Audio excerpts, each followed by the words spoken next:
The Intelligence Human Voice Podcast Network.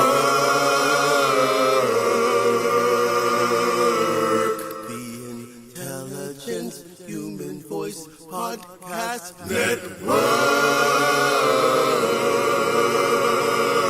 With the Patman on the wheel.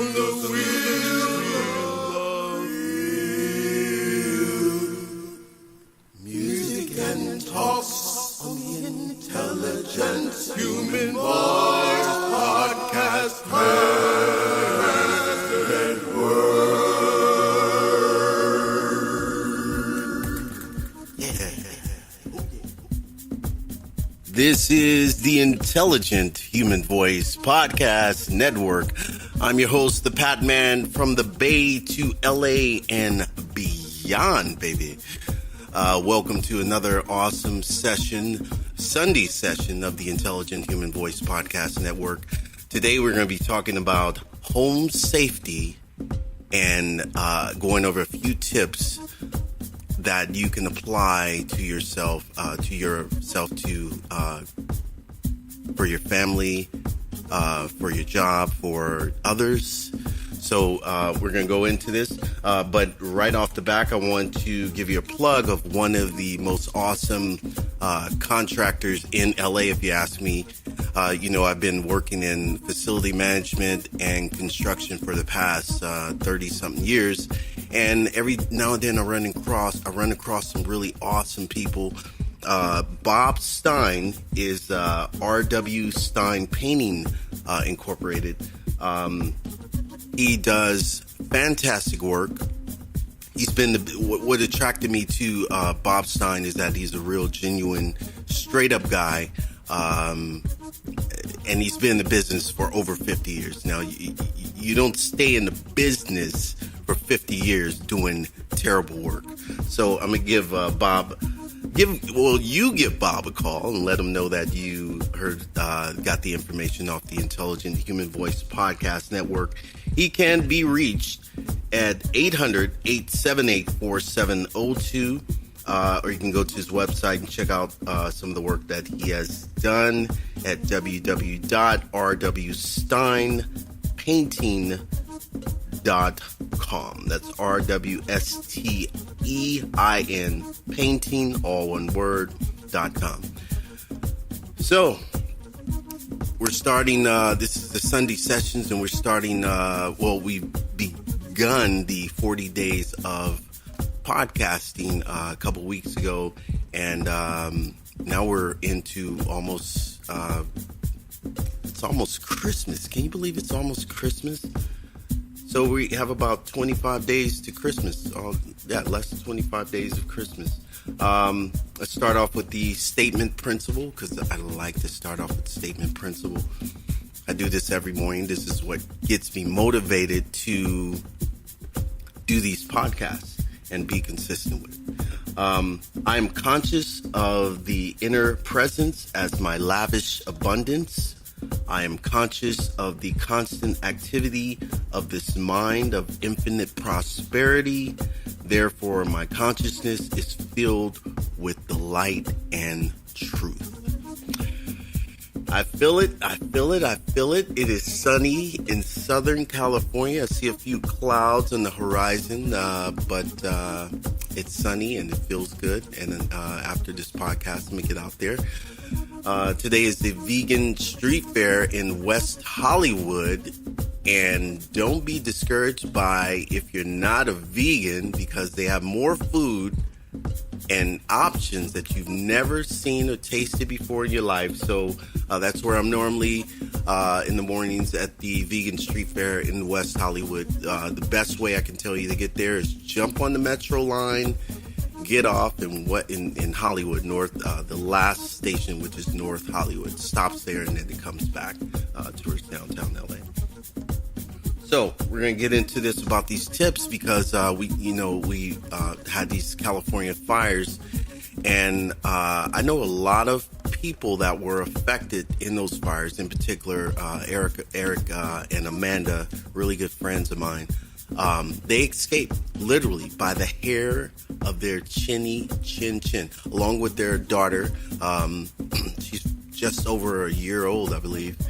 And we got to have Eric on the show either via a Skype or a call-in, because I did speak with him the following Friday after they had to evacuate.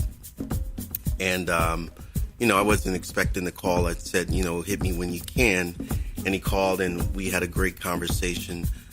And the story he had, I want him to tell it himself. So we'll have him on the show. But it got me thinking about, how many people are not prepared within their homes to regards of safety and emergency preparation. This is real stuff, and it speaks to me because I worked in an environment with children, a nonprofit organization with like 500 children a day, 7 days a week, a staff of over 150 people.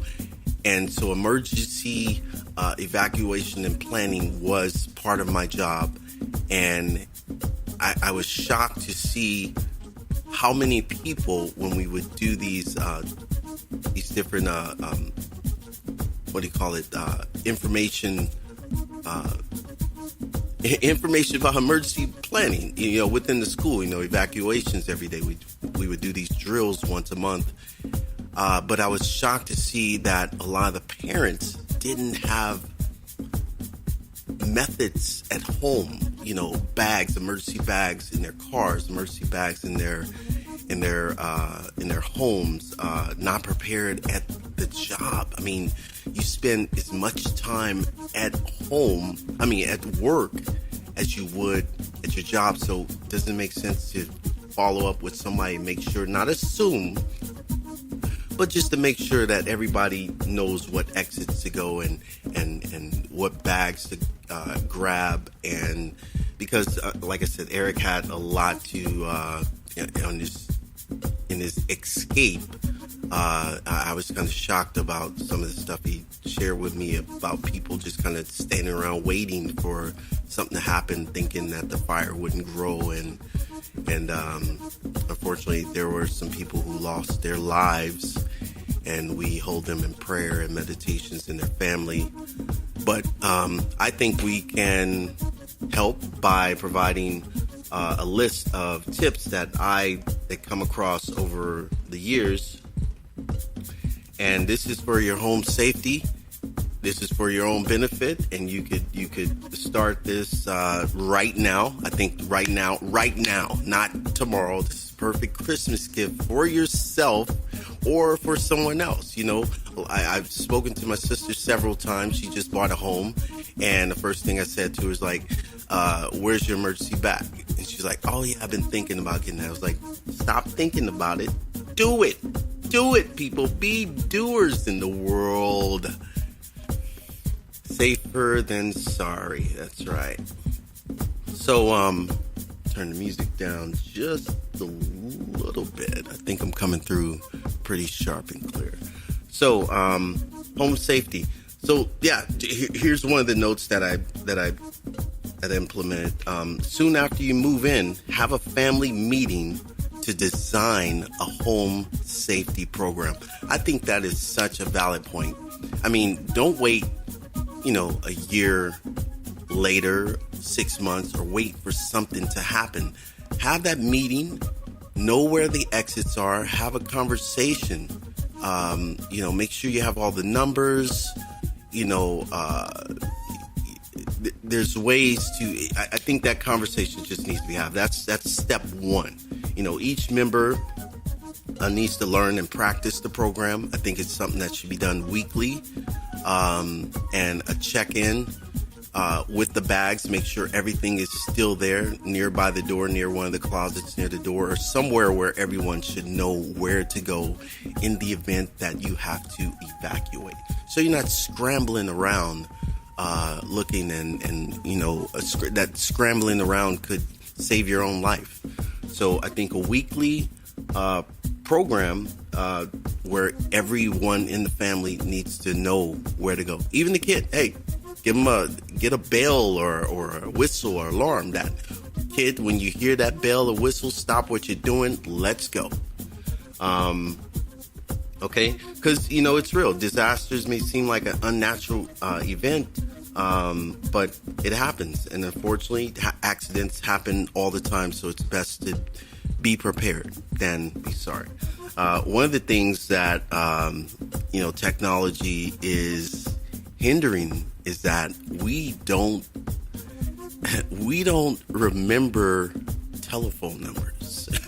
If you ask, and I'll do a survey, I'll go out and ask people, and actually that's a great podcast idea, to go out and ask people how many numbers they actually remember. Like, I hope you know your mother's number, but do you know any other people's number? Your best friend number, do you know his number? People change numbers all the time, lose phones, so it's a little complicated, but you should know at least 3 to 5 numbers that you should be able to call in the event of emergency to let people know that you're safe. You may not be able to get through, but when you are able to get through or get to a place of safety, this will be helpful for you. This will alleviate any stress and anxieties that you already may be experiencing during the evacuation. So remember some numbers. That's the biggest tip I could say. You can have the emergency numbers. I suggest, just right now, go into your phone, figure out which numbers that you want to be able to reach out, those folks that you want to be able to reach out to in the event of emergency. Open up a Word document, start plugging them in, print it out, put it in the plastic sleeve, and attach it, right near the door. That's like the best way. It'll also go into a backpack as well. That's what we did at the school. We put like a sleeve of information, so you would know, you would have those numbers. Another thing I want to mention about those emergency bags is medication. A lot of people are diabetics or high blood pressure, cholesterol, the whole nine. You want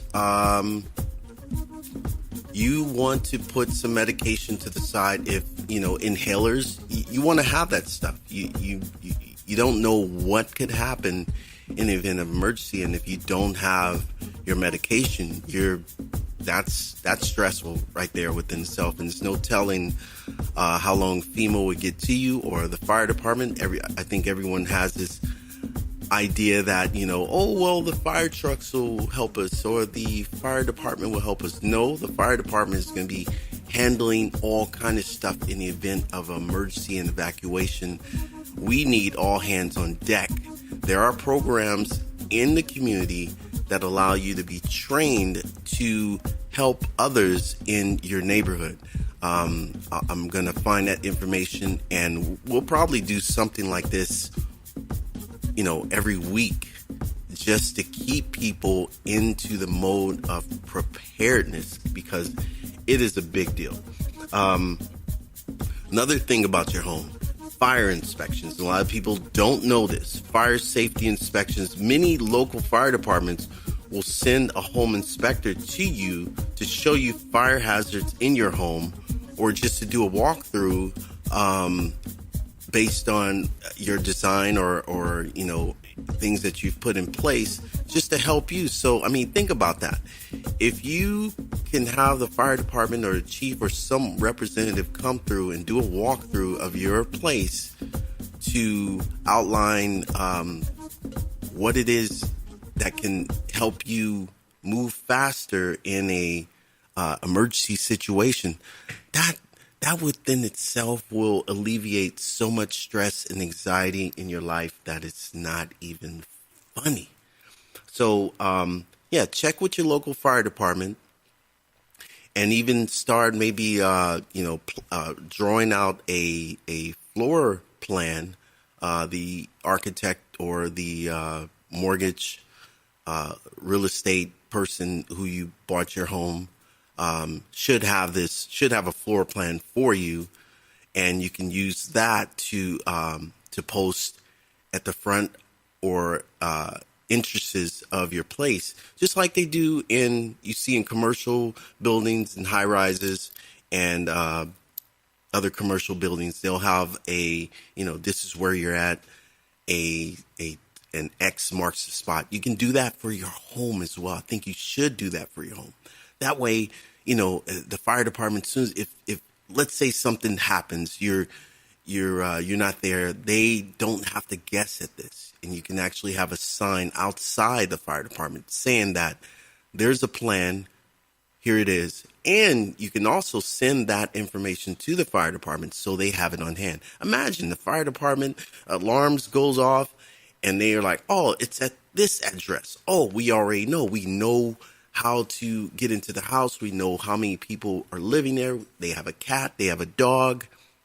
This is just information. And I'm flying off the top of my head because, like I said, I've been doing this for so long. And I've been wanting to communicate this to people, that how impactful emergency preparedness can help us all. I mean, we can save lives here, starting with your own. All right. Smoke detectors.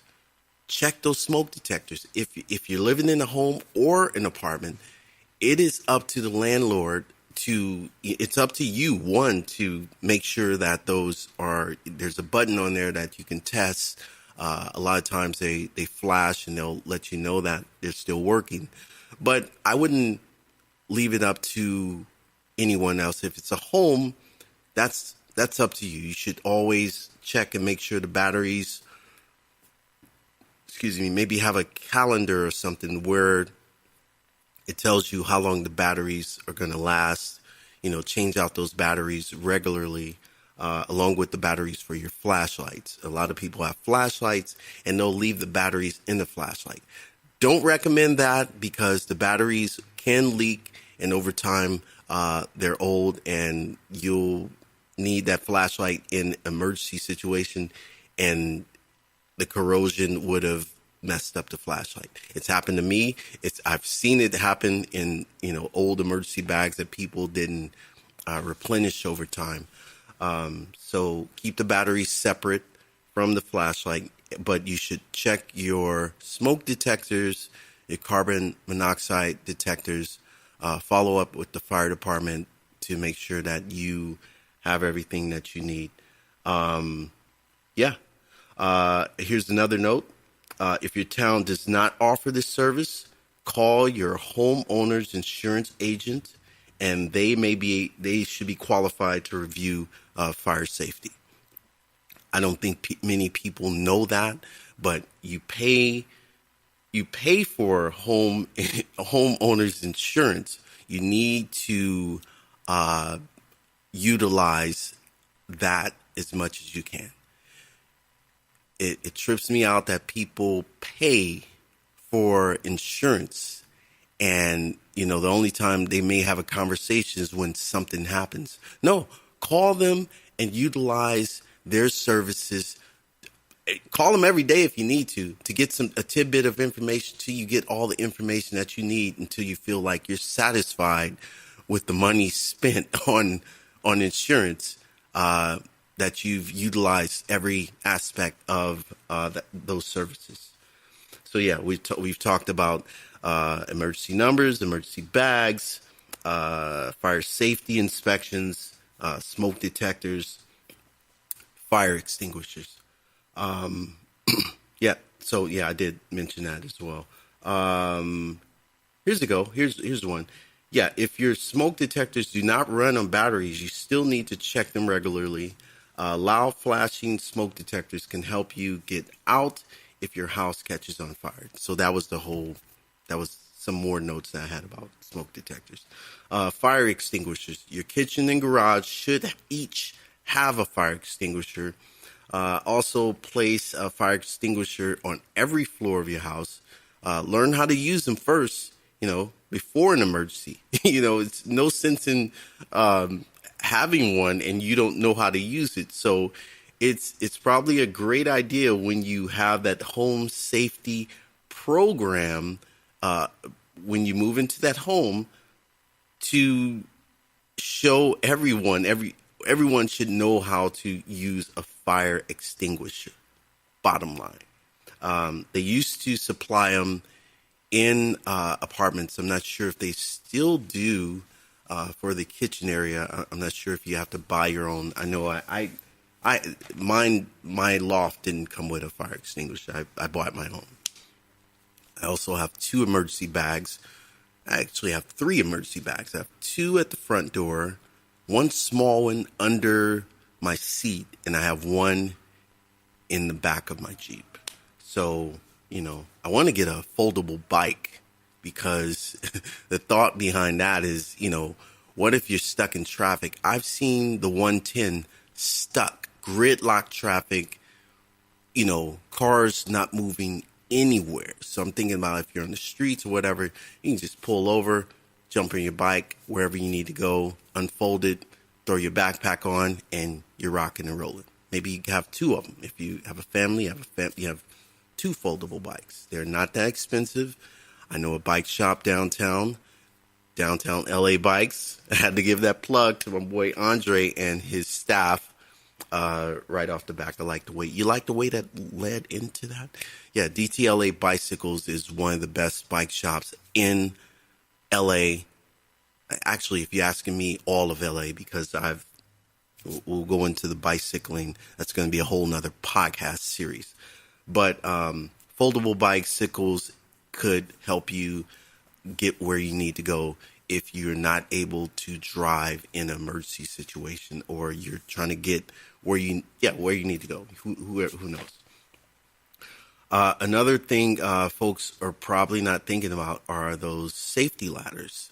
It says fire can block your exit from a house. A chain link ladder that you can store under a bed or in a closet can give you a way to escape from a second story window. That is good stuff right there. That's bottom line. That's just good stuff.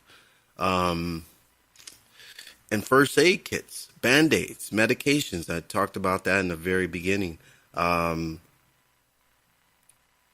Make sure that stuff is well out of reach for younger children. You should check the contents of those bags at least once or twice a year to make sure that the medicines aren't out of date and that the kit is complete. All right. Some security. You can do a lot of things to keep your house from being robbed during emergency, or if you're not there. And all your family members need to cooperate on this part with security. Remember to lock your doors and windows when you're not at home. Trim the shrubs that hide outside your window and doors, because that's just, I don't know, that's just asking for it. People can hide behind shrubs and, while you're gone, whatever you can do. Yeah, trim those shrubs. And even though it makes your house look better, it's actually a safety precaution for yourself and security. Put in lights, for lighting the outside of the house, your yard, everywhere. Light it up like a Christmas tree at night. Who cares? It doesn't have to be December. Light it up. The technologies are coming about with solar lighting, so you're able to install these lights where it's not taking away from any of your power bill. So technologies are advancing for us to be in the future, as we are. Can you believe we're in 2018? And yeah, you're hearing sirens, horns, this, there, and everywhere, because we are in the heart of downtown LA. I'm right next to the freeway. I can't get around it, but this is the home of the Intelligent Human Voice Podcast Networks. For now, we're moving next month to a more quieter location, but we're working with what we got here. All right. Put up a beware dog sign. And if I know they have these generic beware of the dog signs, but I think it would help to create your own. Like maybe take a picture of your dog, smiling. I've seen some dogs smile. That's hilarious. I've seen some dogs smile, but maybe take a picture of your dog smiling and say, beware of the dog, so they know you're not jiving. There's a dog in there. He will chew you up and spit you out. We don't want that to happen, but also we want to protect your home, and it's part of a dog's job, right? Yeah, I hope so. If you're going away for a few days or a couple months or whatever, ask your neighbors to see if they can pick up your mail, stop the newspaper, or maybe hire someone to house sit. I saw an app in which it's actually recruiting people to say, hey, house sit for me. I'm going to be gone for 2 months. I'm going on vacations. You do a background check on that person and you entrust them to have the keys while you're out and about. Hey, you got a place to sleep. You got a place to hang out. All you got to do is feed the cat, water the plants, feed my goldfish so they don't die. I think that's a great app to have. I think it's a great idea to have. Often I've thought about that when I've left at times saying, yo, my plants are going to die. Can someone go over there and water my plants? I love my plants. So that's a keynote. I think those are all the tips I had, and I think that's a great deal of information. I went well over 15 minutes. I figured I would go over 15 minutes, but I hope that was a wealth of information for any and everybody who, like I said, this applies to. If you have an apartment, I would communicate with the property manager or the landlord to see that you're properly prepared for a fire or earthquake preparedness. Because we're in California, we have the earthquakes. I'll take an earthquake over a tornado anytime. I saw an Instagram photo of an actual tornado. A tornado. Someone was that close. Looked unreal. I'll take earthquakes and fires any day over a tornado, right? How do you prepare for a tornado? You can, yeah. So, just to recap, yeah, emergency numbers, emergency bags. As soon as you move into that home, that new home or that new apartment, do these things right off the back. As Brian Tracy says, eat that frog. You do the thing that is the most important first. Get it out of the way. You don't have to worry about it. Less stress for you in the future. I don't think you can ever be underprepared for an emergency. We live in a world where anything can happen. Anything. So the amount of money or time that it would take to prepare yourself for a disaster or a crisis situation is priceless. Bottom line, priceless. And I have a few connections for folks who, or businesses who sell these emergency bags.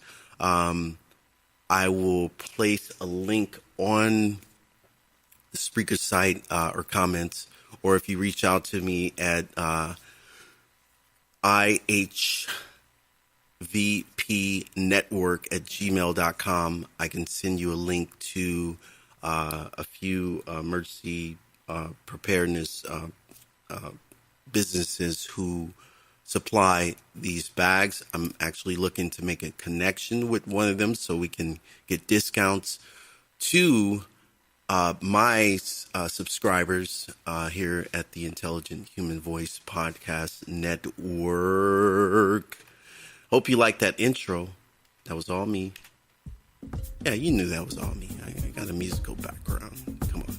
You knew this. If you didn't know that, well, know it. You can go to soundcloud.com/the music of Mr. Anderson.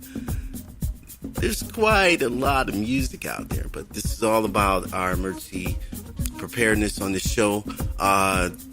This week we have Ivan Simone, which I think I mentioned him before, or he's been on the show before.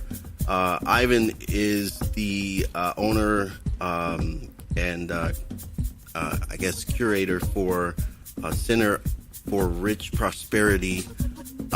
It is a nonprofit benefiting disabled vets, helping them to get into homes, helping them with their benefits. We're not treating our vets the way we should. We're not giving them the respect and the guidance and the help that they need, and Ivan is doing a great job at that. We want to help him. I'm going to have him in this week and see what we can do to bridge that gap. Speaking of the bridge, there's a whole new series coming on board on the Intelligent Human Voice podcast called The Bridge, and it's basically bringing bridging the gap between senior citizens and millennials. I hear a lot of jibber jabber amongst these two generations, but I never see them together. They're never together in one room talking about these things. So the bridge will cover that, and we'll have conversations over some awesome eats. How about that? Yeah, I know it sounds amazing. It is. It's going to be amazing. So we're going to rock and roll with that. I hope you got a lot out of this podcast. We're still in the beginning stages of a revamp, a relaunch, and the more you share, the more you subscribe, the more you listen, the more I'll do these shows. It has been awesome. I'm going to get out and get some grub in downtown LA and submit this application that I've been working on all night. That's right. I bid you peace, love, and I got one more tidbit I want to give you. One more tidbit. Here we go. And this helped me this week. That's why I wanted to mention it on the podcast. It goes, most of us would be concerned. Here we go. It's about persistence. How many of us ever apply a great deal of persistence to obtaining feedback? Not many. Most would say that they're concerned about bothering people. I got a quote here that says, what can it hurt to ask? Even if you're turned down, you are no worse off than you were before you asked. In the process of asking, you have the opportunity to receive valuable feedback that you would not have received otherwise. I put that last on the notes because, look, if you have a subject that you want me to cover, if you would like to be on the Intelligent Human Voice Podcast Network as a guest, I'm wide open right now. I would love to have you on the show to talk about how you're helping in the world and possibly get you a podcast started. I can do that for a small nominal fee of my time, of course. But bothering people? No, you're not bothering anybody. So ask, be persistent with what you're doing in life, and things will come forward.